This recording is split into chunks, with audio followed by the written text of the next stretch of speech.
フルアニメーションゲームマシン PC-FX. The game is FX.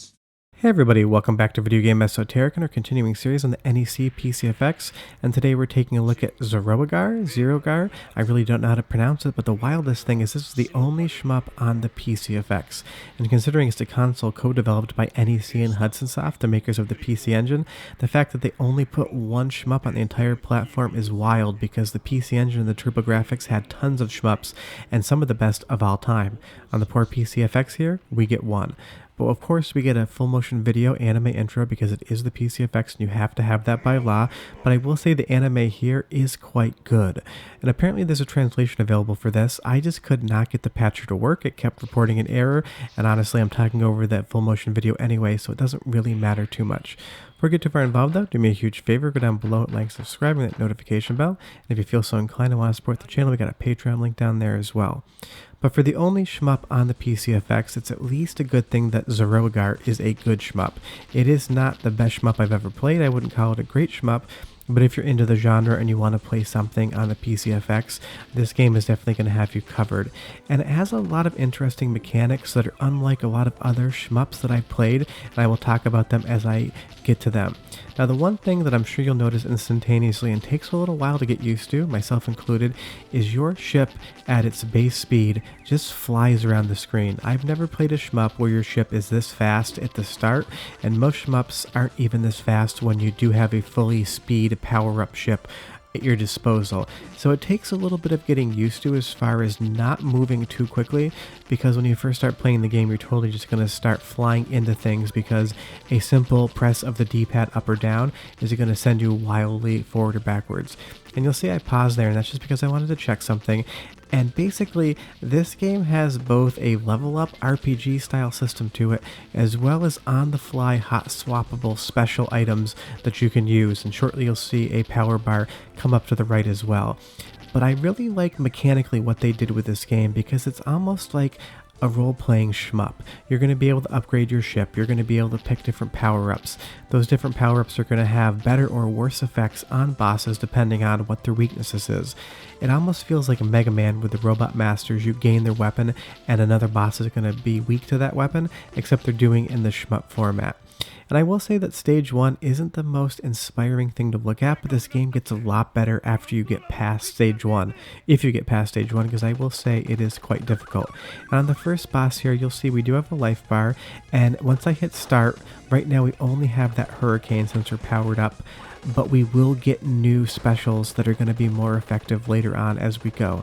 But you get about 3 to 4 hits on your ship depending on who you're fighting, but you'll see the minute your life bar gets low, your shot goes down to a single shot. So taking any sort of hit is really going to be to your detriment because we went from having 4 bullets, that we do again now, to only having 1, and now we're back to 3. So taking damage in Zeroigar is a really big deal and you don't want to do it. And you'll see we've taken our first death. This one, believe it or not, was intentional because I want to show you guys the upgrade screen. You can continually continue in this game, and everything you do in a stage is going to help you level up. Your ship's going to get more powerful, your life bar is going to get better, your special bar is going to get better. So losing in this game actually comes with a lot of benefits. I know it's a weird comparison, but if you ever played the original Dead Rising, when you died you could carry over your save into a new game with all the power-ups and health ups that you had, and as you play the game further it becomes easier and you become more overpowered. And it's really strange to compare a shmup on the PC-FX to Dead Rising, but honestly it really does feel accurate for me. But I just love how big this enemy sprite is right here. This feels like on the level of something that the Sega Saturn could pull off, and maybe slightly better than the PlayStation 1 could for 2D. Now, of course, the hardware is not really comparable, so it's hard to say, but I would say that I am quite impressed. When people were making good 2D games for the PC-FX and putting a lot of work into the art and gameplay, it looks absolutely outstanding. And now that we've beaten that boss, we're going to quickly get to the upgrade screen in a second, and you're going to see that we level up from level 1 to level 2, and that's going to come with more special power-ups and a little bit more life bar and power-up bar. What I want to let you do is watch one of the FMV anime sequences because they are quite good. I love the animation, I love the dialogue, and I'll be back in about 20 seconds and I'll tell you more about why this game's good.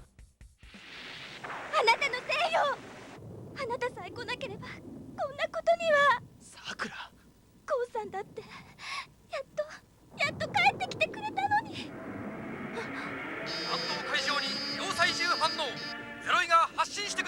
さい。らゼロイガーに慣れていない。そんなことは分かっている。ゼロイガーに本当の力を発揮させるためにはゴーさん気をつけて。大丈夫だ。Yeah, I mean, I'm not the biggest anime fan in the world. It basically starts and stops with me at Lupin the Third. It's like the only anime that I do watch, but I can definitely recognize artistic talent in animation, and that anime looks really nice to me. I wish I knew what they were saying, and I wish I could have gotten that translation patch to stick, but maybe you'll have more luck than I do with it if you give it a try, because you can also patch the ISO and emulate this game as well, so you don't need a PC-FX. And that's the great thing about this platform, is that it is fully emulated. So if you're watching these games, if you're watching these videos I'm putting out and you want to check them out, you can be doing it in 10 minutes. And that's why I really wanted to talk about the PC-FX, because I can recommend you go play all these games because it's very easy to do so. But you'll see here, now that we're on to stage 2, we get a lot more graphical elements and it's a lot more fun looking than the first stage. I don't know if this is a cloud or if we're going through a waterfall, but you certainly have lava below. But there's so many different things going on, and you even start getting a little bit of sub-bosses here. You'll see that I'm now using the tornado as the power-up, and that's going to knock his health off a lot quicker.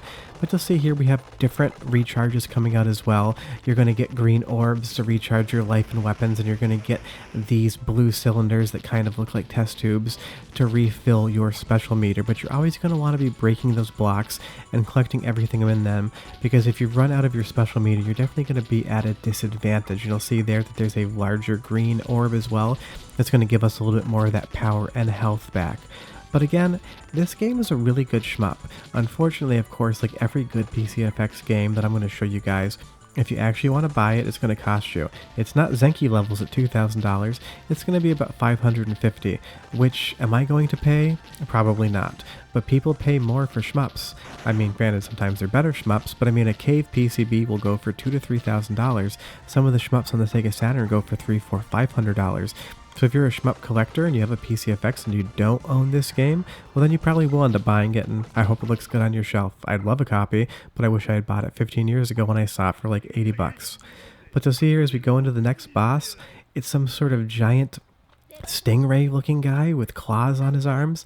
I don't know what any of these enemies are. I can't really tell so much, but I absolutely love how they look, and I love how that we still have this, you know, top layer going over the entire screen. I'm still not sure what it is, if it's water or something else, if it's a cloud, but it just goes to show how powerful the PC-FX was at moving layers around, because with all the chips at work, you can have 9 different independent layers on the PC-FX. I think it's 5 parallax, a couple sprite, and a couple background layers.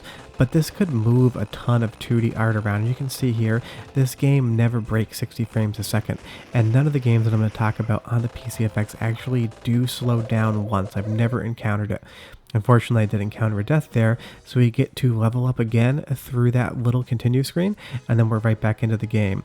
But you'll see here, what we can do is change our special attack. If we just press pause and go left or right, we have different options. Some of them are going to be better, some of them are going to be worse. But go ahead and listen to the soundtrack for like 45 seconds, because I haven't given you a chance to do that yet, and I'll come back and close out the video on why Zeroigar, or however you pronounce it, is worth your time checking out.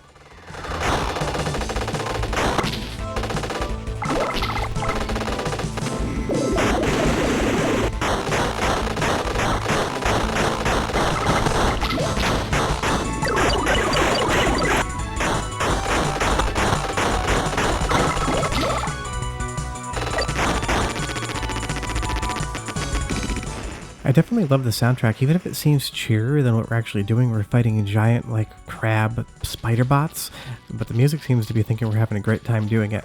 And actually, I kind of am. I've always enjoyed playing this game. I've never actually beaten it, because this game is ridiculously hard, and you have no lives. Once you get to a new stage, you have to beat it from start to finish. If you die, you get to power up and you start again from the beginning. And I think that really does a good job for replayability, but sometimes it will drive you nuts if you just want to get a quick gameplay session in. But that is Zeroigar, the only shmup on the PC-FX, and I just still cannot believe that NEC and Hudson Soft allowed one of their platforms to only have one shmup before it died. You would have thought that even if it only had 63 actual games for it, that like 52 of them would have been shmups. But short of that, that is Zeroigar. It's an awesome game. Definitely check it out if you get a chance. Like I mentioned earlier, if you could do me a huge favor, go down below and hit like, subscribe, and that notification bell definitely helps us out. We will be back next Tuesday with an episode in the PC-FX series, and I'll have videos throughout the week as well. But thanks so much for watching, guys. Bye-bye.